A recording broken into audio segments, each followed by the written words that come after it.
Partition of India.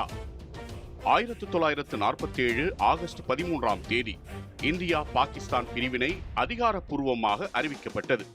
Viceroy Mountbatten பிரிவினை திட்டத்தை அதிகாரப்பூர்வமாக அறிவித்தார். 1947 ஜூலையில் நிறைவேற்றப்பட்ட இந்தியன் இண்டிபெண்டன்ஸ் ஆக்டின் படி பிரிட்டிஷ் இந்தியாவை இந்தியா பாகிஸ்தான் என இரண்டாக பிரிப்பதாக அறிவிக்கப்பட்டது. ராட்கிளிஃப் எல்லை நிர்ணய குழு இந்தியா பாகிஸ்தான் எல்லைகளை நிர்ணயித்தது. பஞ்சாப் மற்றும் வங்காளம் இரண்டாக பிரிக்கப்பட்டன.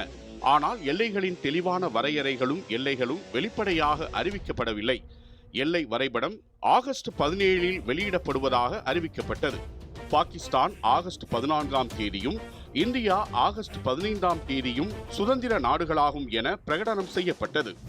இந்தியாவின் தலைநகராக புதுடெல்லியும் பாகிஸ்தானின் தலைநகராக கராச்சியும் அறிவிக்கப்பட்டன.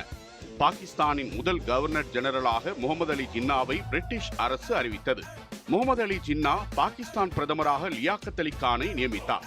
ஜவஹர்லால் நேரு இந்தியாவின் முதல் பிரதமராக பொறுப்பேற்க தயாரானார். பிரிவினை தொடர்பான அறிவிப்பு வெளியானதை அடுத்து நாடு முழுவதிலும் குழப்பமும் கொந்தளிப்பும் ஏற்பட்டன.